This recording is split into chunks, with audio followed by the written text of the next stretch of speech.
Back to Brian's Beat. Tricky Baba! Ow! Tricky Baba!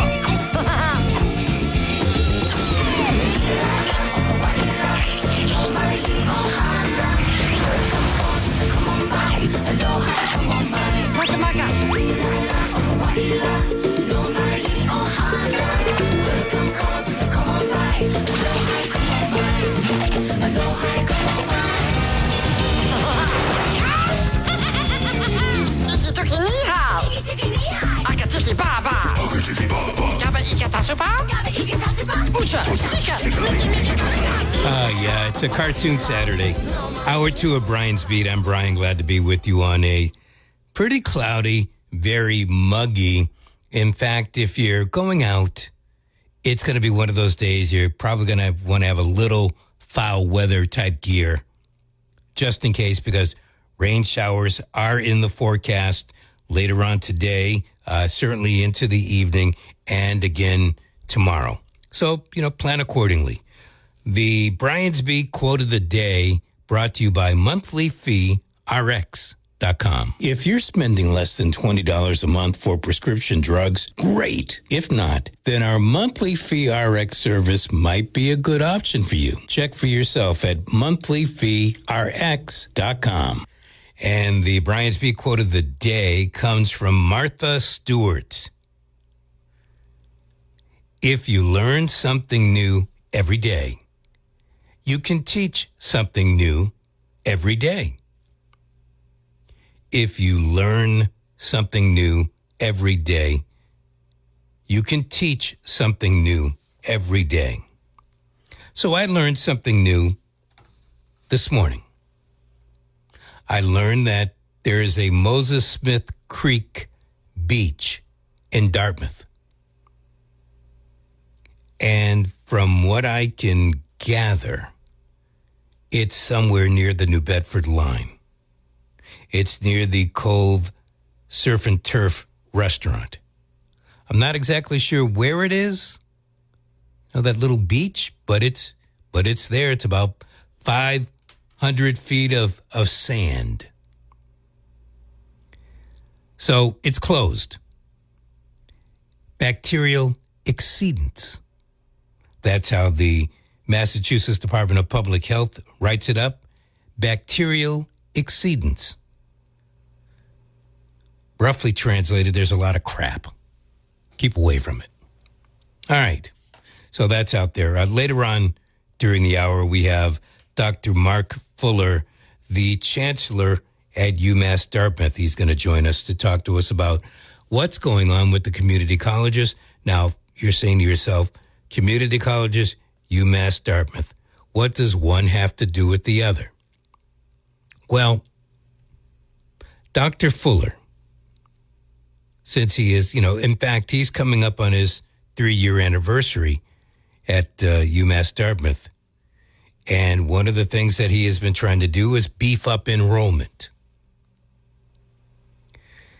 It is my view and the view of quite a few others that with the community colleges now opening up the door to free services, tuition, don't know much about the fees, but tuition and stipend for books, you're going to have a lot of students making that decision. Well, do I want to go to, let's say, UMass Dartmouth for 4 years and pay roughly $12,000 to $15,000, maybe more, per year? Or do I want to go to community college for a couple of years and then go to a UMass Dartmouth or a UMass Amherst or a UMass Lowell or Boston? So I think it's a conundrum. What exactly, if you're UMass Dartmouth, what do you do in this particular case? You just opened up a couple of new dorms. When I say just, I think this is going to be year 3 for the Balsam and Spruce dorms. They are freshman dorms. The old freshman dorms have been plowed over they're gone. But if you have freshmen not coming to the school because they can go somewhere else, courtesy of the millionaire taxpayers, what does that do to your school, Mark Fuller? That's one of the questions. How are you going to try to compensate for it? What can you do? And I'm looking forward to the conversation because, quite frankly, I have a couple of ideas, but I don't know if they float well with what Dr. Fuller has in mind. Let's hear from you. 508-996-0500. And once again, you had him and then you lost him. Oh, well. Try back. The other thing that we talked about for quite a bit during hour number one is this poll that the Associated Press did with Nork Center for Public Affairs. And what they found out is that most of the me's and you's, or at least the me's and you's that they surveyed, they don't trust the Secret Service. They don't think the Secret Service can protect a presidential candidate before the election. How many? Oh, between 65 and 70% feel that way. That is not good. That is terrible. Around 3 of 10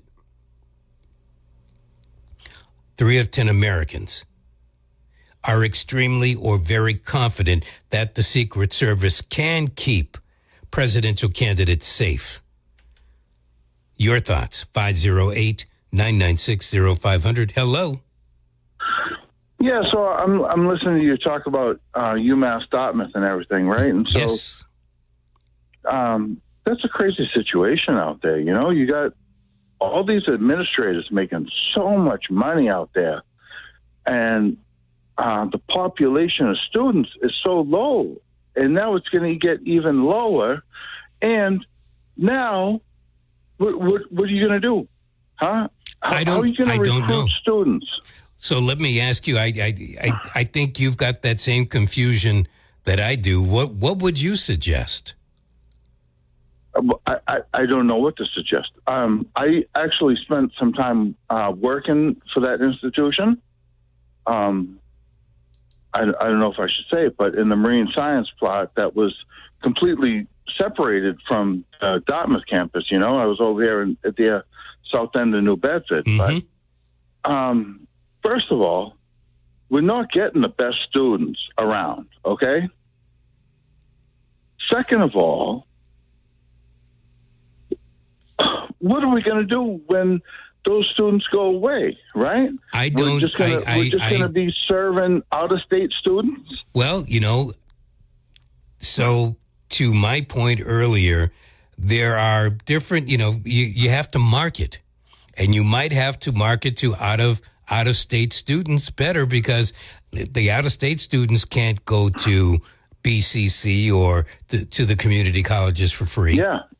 So that might be an option. There's already a ton of out-of-state students there. Oh, I know, and out-of-country students. I mean, I'm fine with that. If they can pay the nut, fine. Well, I think that's one thing that you and maybe your callers don't understand is that, especially at the graduate level, right? We think all this money that the United States is paying to support graduate students, we're supporting students from all over the world. We're giving students from all over the world free educations. So how do you mean that? How do you mean that?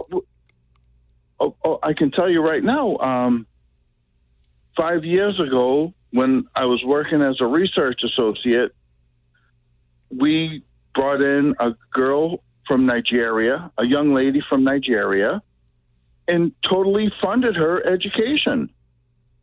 Why? Because, well, I'm going to tell you this.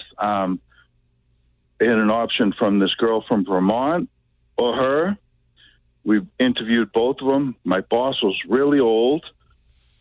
but he was a brilliant guy.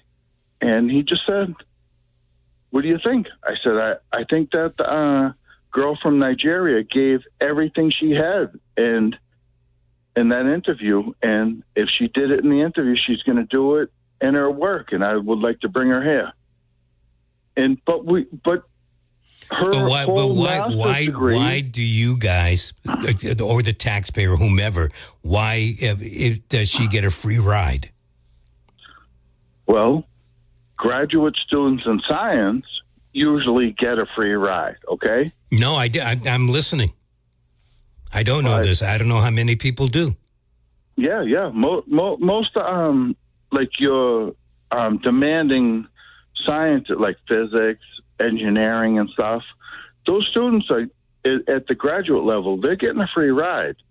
I'm not so sure we should be giving the free ride to foreigners, but hey, they come over here and hey, she did great work. Now she's, I know she's down at the University of Georgia getting ready to finish up a PhD in ocean physics.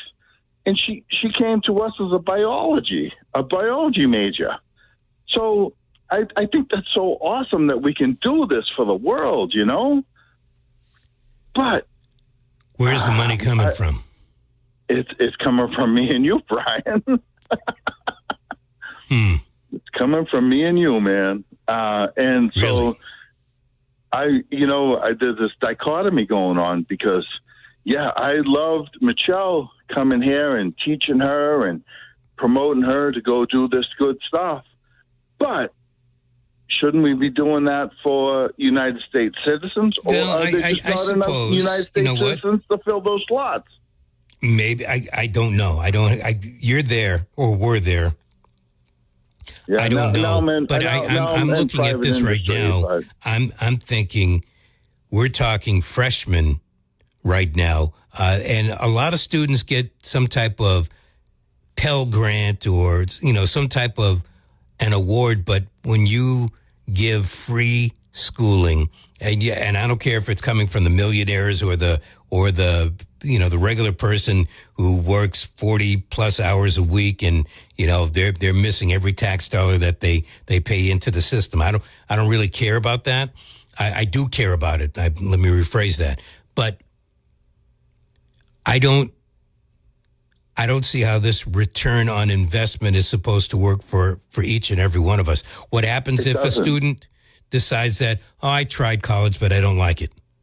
Yep. Well, Brian, I actually, I'm a GI Bill guy for undergraduate, okay? Did the undergraduate down in Texas where I got out of the Army and did that whole thing. The graduate education system is pretty much, if you got if your degree that you want to go after is needed, like I said, like physics, science, engineering, the government's going to pay that. They're going to get you through that for free. But like the graduate programs, and I hate to say this, but for like maybe English or humanities or whatever they call that kind of stuff, you got to pay for it yourself. Education, you got to pay for it yourself. But if the government feels like they need more people in that field you're in, you'll get your graduate degree for free. I didn't get my undergraduate degree for free. I had to put 6 years into the Army and still take out loans, So I'm on board, but this whole education system is a mess. And actually, I know the guy you're going to have come on the radio with you here soon, if he even shows up. Why do you think he's not going to show up? Well, because you would have cut me off by now. And you know what? And you're right. I normally would have cut you off, but what you're telling me intrigues me because you're actually feeding me information that I have never heard before. This whole thing about, and I question still. I don't know you, but I'm questioning how the heck we are paying for a whole bunch of students. I used to pick up a lot of foreign students from South Asia and China and whatnot that went up to UMass. They would take my cab from from New Bedford, and I'd take them up to the campus. They never told me that their business, whatever company that was funding their bill, paid their way. So Brian, I'm hearing a bunch of different stories. I'm curious. The United States government is funding graduate students and giving them graduate degrees. I mean, I'm proof. And if anybody ever wants to question me about it, I have all the proof. I mean, yeah, but you're from here. I love her. You're from here. She's still my best friend. Okay. I talked to her. I mentor her through her PhD program. I get it. Okay. I'm hearing what you're saying. I have questions, and I think a lot of other people might have questions too. But I appreciate the call. It's certainly something to discuss. Although I want to look back on where we are right now, and that is community college, which at least the millionaire and billionaires are going to be paying for, is going to be free for folks that haven't gotten a degree. Unfortunately, I have a degree, and I can't go to a community college if I want to shift gears, learn something that I'm interested in, but I don't know enough about it, and I figure I could get a little more book smart about it. I can't do that. I can help pay for other people to get involved with this, but I cannot take advantage of it myself. The ramifications of allowing a whole bunch of students now to go to community college means that they don't have to spend year one or year two going to the Bridgewater states, to the Framingham states, to the Worcester states, to the Westfield states, and to UMass Boston, UMass Lowell, UMass Amherst, and UMass Dartmouth. That is cause for concern, especially here in the backyard, because that means fewer students coming in, and so the money that they bring in, because they shop at the Walmarts and the Targets and whatnot, they're not going to be spending money in our backyard anymore. Hello. Hey, Brian. Hey, Brian. You know, if you live in the state of Massachusetts and you're going to UMass system, a UMass Dartmouth, it's going to cost you, last time I checked, it was $23,000. And if you stay in the dorms, it can cost you up to $26,000. Then you have to pay for parking. I think parking is well, if you have a car, you do. Yeah. Well. Yeah. And we're going to give all these people free rides, and then we're going to have our own residents pay $23,000. And the cost keeps going up. I think they announced this year UMass Dartmouth is going to go up on their tuition and their dormitories, and we're going to give all these foreign students free ride. That's wrong. That's just plain wrong. That we, the taxpayers, are going to flip the bill for these foreign students, where most of them end up going back where they came from, and help their economies. The whole thing is just wrong. It's just absolutely wrong. So I think it's more, I hear the frustration. I heard it yesterday about foreign students taking advantage of this. But my guess is that you're going to have more Massachusetts residents taking advantage of this than anybody else. You know, more and more the younger folks are going into some kind of a vocational trade because they're just looking at the price tag of higher education to get a college degree. It's just out of reach. It's getting to a point where you can't afford it anymore. And the previous caller is absolutely right. It's top heavy. All these administrators, you got the chancellor and the vice chancellor and the dean, assistant of dean. I mean, $23,000 for a state institution. That should be much cheaper than that. You got a lot of these former politicians that go to these state universities, and they get good pensions, and they make a good living off the taxpayer. This is what this is all about. This is price gouging. You got a lot of administrators. Why do you need about 10 people to run a university? Can you explain? Ask Mr. Fuller, why do you need 10 executives to run a state institution and price gouge a young person who wants to make it in this world with a good career? I could ask that. How much like do you, to know. you know, my guess, that's not really why I'm bringing him onto the show, but Right. my guess is a lot of these people, not including himself because he's different. He came in 3 years ago. A lot of these people were making that buco buck before he came in, and it's part of the system. They get that pay raise. Well, you got many. The thing is, Brian, my last point is you got too many administrators making buku money, and they're driving up the cost for the average working person, especially the working poor, to make it in a career. They're making buku money, and they're taking advantage of the taxpayer. No surprise. Gotcha. No, yeah, I hear you. I mean, it doesn't matter if we're talking schools or politicians and the contractors that they hire out. It's all the same. It's all the same. But I got to tell you, no matter what, whether we're talking about high salaries for certain professors and staff, if you have fewer students coming in, I don't know how many students go to UMass Dartmouth. I was up on the campus the other day. I thought I read somewhere where they have about 8,000 students. That seemed low to me. But let's round it off. Let's say 10,000. But if you have 10,000 and you're going to lose, I think it would be fair to assume a quarter of your freshman class, because now they're thinking, well, I can go for free. I went to a state school, but now I can go to a community college for free. And then you take some of the sophomores who are already struggling. They struggled through year one.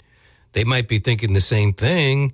And so maybe, let's say an eighth, a tenth of them decide not to come back. Now, all of a sudden, you're missing quite a few students.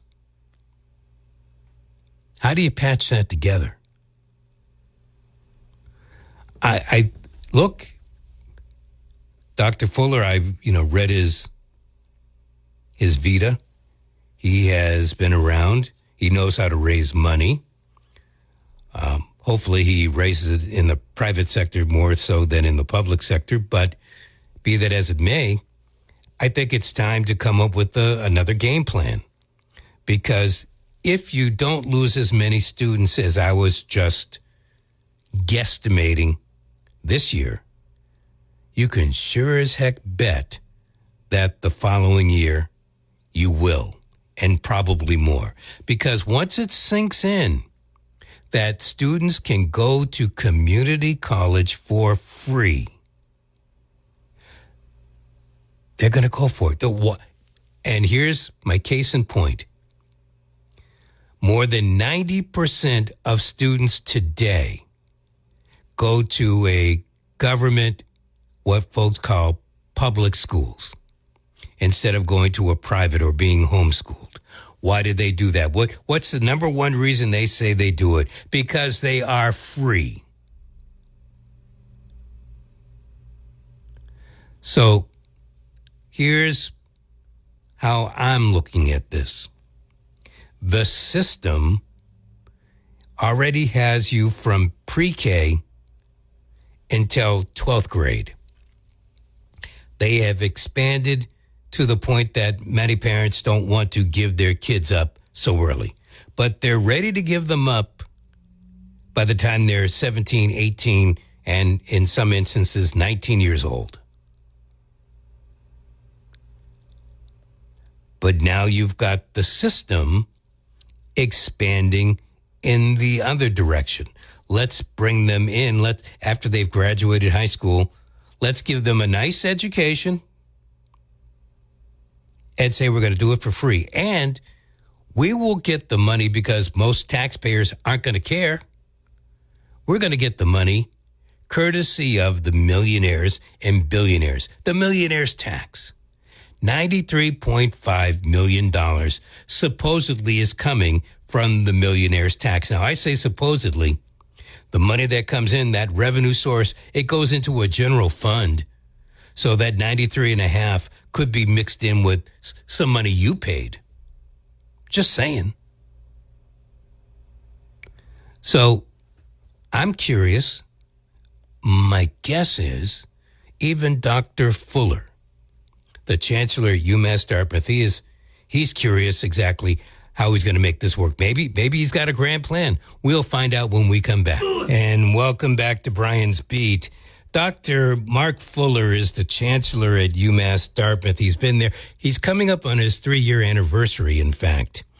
And I reached out, got to thank Ryan over at the Media Relations Department, because he has been working like a dog to try to get Dr. Fuller to come onto the program. And so glad to have Dr. Fuller with us this morning. Dr. Fuller, good morning. You've been here for 3 years. Here's my welcome to you. How are you? Oh, thank you. Thank you so much. And actually, strangely enough, I've been here 3.5 years because I served as interim for 6 months before. Yeah, we don't count that. The search was concluded, so I'm now into about 3.5 years. We're not going to count that.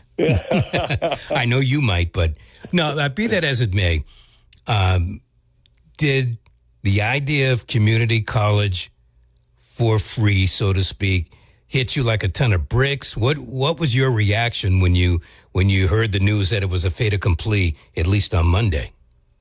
Well, for me, and I'll admit that maybe my opinion differs from some, Brian, but I think it's a great thing. I think what it's doing is bringing more people into the educational pipeline.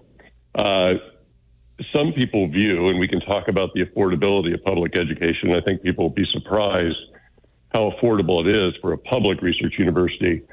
But there's people that are intimidated by just going to college. About 50% of our students are first-generation college students. Like 85% of them from Massachusetts, 55% from the SouthCoast. So a lot of these kids that are coming in or want to come in or are thinking about coming in don't really understand what it means to navigate through college. And sometimes community college can be a great on-ramp for that experience. So I think it brings more people into the pipeline, not less. I think it's good for public higher ed and not bad for it. That's just my opinion. All right. Well, that's why I wanted to talk to you. But looking at this year and then the fall 2025 semester, don't you see a big dent happening to your campus? You just opened up Spruce and Balsam a couple of years ago. Those are freshman dorms. If a freshman student knows that they can go to Bristol Community College, Cape Cod Community College, you name your CC, for free, isn't that going to keep that person from coming to your school as a freshman and or sophomore? Well, I mean, it's an empirical question, Brian, and we're really going to see. But here's what I think is going to happen. By the time we do, let's talk a little bit about the finances of coming into, our institution. So if you're a high need student, you're going to be eligible for about $7,000 in Pell grants, another 1.5 or something from the Mass Grant program. We have institutional financial aid. So our average, sort of price tag for in-state students that are coming into the institution for tuition is about $4,000, maybe a little bit north of $4,000. And that's what, even though our tuition levels are set at $15,000, that price tag for these students that may have high degrees of need is really much, much lower. And so now we're talking about a price comparison between, free community college, which I think is great, and because it provides an on-ramp for students that might not have taken the choice to come to UMass Dartmouth or go to one of the other UMass campuses. It's just too intimidating for them. And suddenly they have this no-risk option to get exposed to higher education. And once they're in that pipeline, we have great partnerships. I mean, Bristol, Laura Douglas over at BCC and I are fast friends, and we meet regularly talking about our transfer pipelines. The same with Massasoit and other community colleges. So we have great relationships with the community colleges, and we understand, and their amount of students are up, but a lot of those students, according to conversations that I'm having with the presidents of BCC, for example, are people that they would not have seen before, because even those students didn't really understand that community colleges was so affordable. And so this has really opened the eyes of many of the students that might not have decided to go on to higher education. And then by the time we start breaking down the benefits of continuing, the average high school graduate by the Bureau of Labor Statistics earns about $45,000 a year. The average community college graduate might be up another $10,000 from that. And the average college student, four-year graduate from college in the United States earns $75,000. So we're going from 45 to Dr. Fuller, that sounds good, but you're only getting that student for 2 years as opposed to the 4 years that you have them now. Can't you see many students just either not coming back this year, but certainly in the years to come, just taking that free option? And how are you going to make up that difference? I don't think there's a difference. As I said, I think the pipeline is expanding. I don't think there's an either or choice. I mean, some of those students that we would get, are saying, "Oh, free community college is an option. I'm going to go that way." But I think that's going to be counteracted by the fact that we're growing the population of college-bound students. And so I think we're actually going to benefit for this very quickly, maybe in a year. And right now our numbers are tracking to have the highest. Last year we had the highest freshman class since 2015.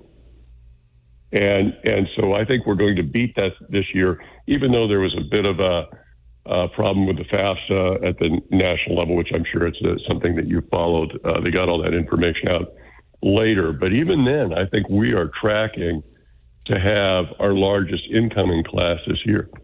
And how many students, freshman students, are we talking? I think our incoming class is around 1,500. So does that stretch out? So 1,500 times 4, or pretty close to that? Yeah, our total institutional size is about 7,500 students all in. Any thoughts? You know your campus. You've been there long enough. Mm-hmm. Let's say that it doesn't work the way that you are envisioning. Is there any thought of, being a little creative, maybe going out to, having some of your admissions people go to other states to talk about the positives of UMass Dartmouth, so you're bringing in more out-of-state students? Yeah, I think that is always something that we consider, and we already do some of that, and I can talk a little bit about it. We get about 85% of our students from in-state, about 55% from the South Coast. But typically a national research university, and we're a national research university, is going to draw outside of just the state. And so that other 15% out of the 85 of in-state, the 15% remainder are out-of-state students. So we have good pipelines, particularly in the Northeast, for recruiting. So we recruit out of, all of the New England states and down into Pennsylvania, New York, New Jersey, Connecticut, Rhode Island, and then, of course, Vermont, New Hampshire. So we have in Maine. So we're drawing students from all of those states because we have good brand in the Northeast. I think we have a couple of characteristics that make us attractive, which is our size. That 7,500 students is actually a small size for a public research university, so we tend to have a more intimate student experience. So our out-of-state student populations have been growing as well, and so we're doing more and more recruiting there. Any other ways to bring in other students? I'm going to take you at face value that you think that this is going to be a positive, but I've got that skepticism in me that says that a lot of these kids and their families are going to look at the bottom line that, Why do you think Trump is so popular? People are looking at the bottom line. Mm-hmm. Well, again, it's an empirical question. We're going to see what happens this year, but I can tell you where our numbers are tracking right now, which is, again, our incoming freshman classes have been increasing instead of decreasing over the past 3 years. And we're doing a better job, I think, recruiting both in-state and out-of-state students. I'm a big believer, Brian, that, you just have to really execute well. And this includes in recruiting students, talking about the university. And I think we're seeing what is a very good team that we've sort of assembled at the university, doing a good job sort of competing in that national education market because we believe in what we're doing. We have a good product. But we will see. But I think the pipeline is going to grow, not diminish. And I think this is going to get more people into, college education instead of just going into the workforce after high school. And so, and many people in community college are going to see the price, the wage possibilities graduating from college versus community college. And there's a big jump there. And so I think it's going to work well. There might be a year of adjustment, and we'll see. But right now, our numbers are tracking pretty well.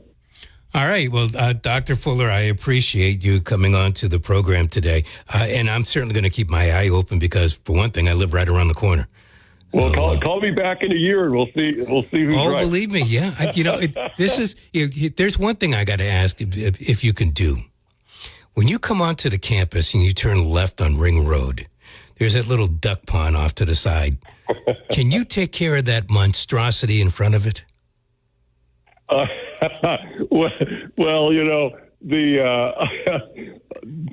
I probably shouldn't answer that publicly because, there's public art, Brian. Yeah, well, one person's art's another person's you know what. You got that right. I was there for the opening ceremony of that, and when they took the cover off, I said, "What?" I took pictures and I showed it to Never mind. That's for another time. My family's a big supporter of the arts. My wife is interested in the arts, and so I have a very open mind. I guess. You've got a Portuguese dog. You going to take the dog to the feast? Oh, you know that. Actually, yes. Milo is a Portuguese water dog. So, yeah, he might get a tour of downtown New Bedford. We'll see. All right. Sounds good. Thank you for coming on today. I really appreciate it. My pleasure. Thank you. Dr. Mark Fuller, the Chancellor at UMass Dartmouth, joining us. He seems to believe that free community college is going to turn out to be a boon for UMass Dartmouth. Your thoughts, 508-996-0500. Yes, Popeye. Again, my thanks to Dr. Mark Fuller, the Chancellor over at UMass Dartmouth. He's coming up on his 3-year anniversary, but as he stated, he was interim for a while before he got the full title, so it's been about 3.5 years. Your thought, I was surprised to hear him think that it's, my words now, going to be a win-win situation. I do agree that the community colleges are certainly going to see people that they weren't expecting coming into the school.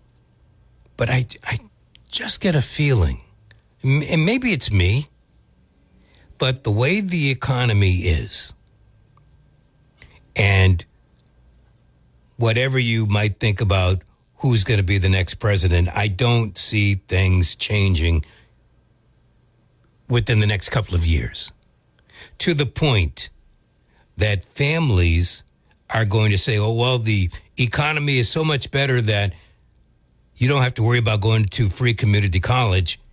We're going to send you right away to, it could be UMass Lowell, could be UMass Dartmouth, Amherst, Boston, Bridgewater, you name that 4-year institution.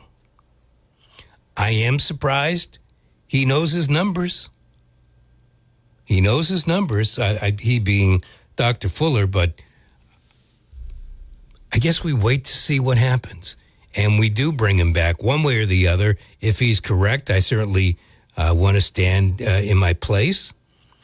And if I'm correct, I definitely want to be able to gloat about it. But at any rate, do you see this being a net positive? In other words, it's not really you. That's what we're being told. It's not really you. It's not really me who is paying for all of these kids to go to free community college. Now, you'll pardon me if I think now we're talking 15 campuses, roughly 8,000 students per campus. That's what, about 120,000? 120,000 students going to school for free. $93.5 million is supposed to cover that nut.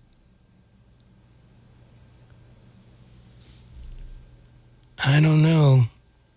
It seems to me, and State Senator Mark Montigny was on with Chris yesterday, and one of the comments that Senator Montigny stated, and I have to agree with this, the community colleges are going to need to hire more staff, more professors, teachers, and more side folk, because they're going to have so many more students.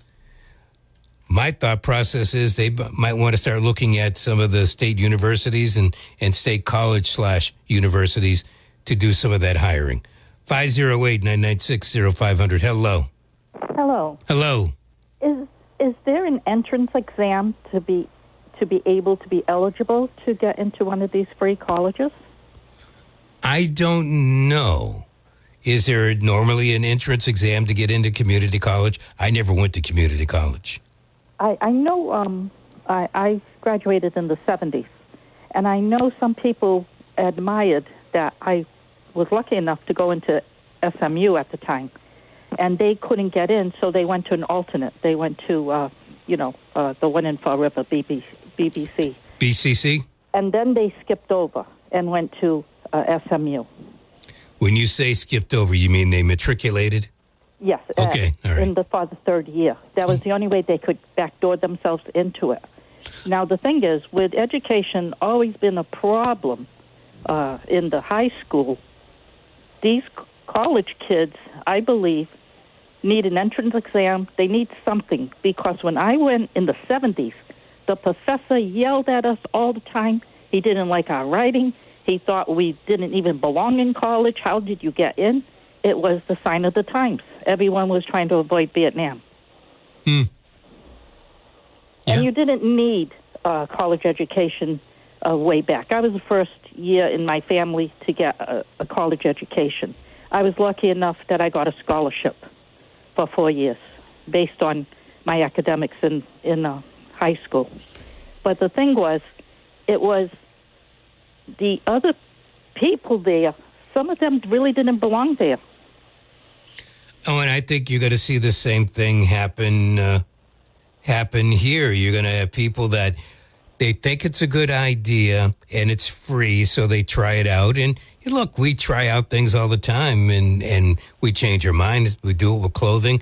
I can see it happening with school, especially, there's no skin in the game to keep the kid or kids in school.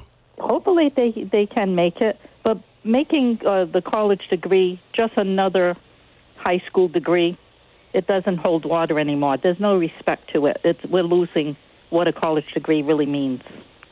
Even at the community college level? Some people belong there. They really wanted to go. But when you're offering free and extra help and tutoring, they even tutor at the Stang School because kids are not ready. They don't belong there, but their parents have the money to keep them in there as long as they can get tutoring. I think that's very true. Yes, but hopefully. But it talks more about the breakdown of the K through 12 system than it talks about college. Yes, we have to concentrate on the lower end, all the way down to kindergarten, preschool. You need to get the child ready for then give them an easy path to go to college. I got you. Thank you. I appreciate the call. A lot of good calls on the program today, and I appreciate it. Paul Santos is in for Ken Pittman today, and Paul's going to carry you up until the noon hour. I'm Brian. It's been a pleasure as always. We will do it again next Saturday. Oh, I've got this app chat. I didn't get it in before. Let me get it in now. It's probably this aggravating weather from my negative thoughts, but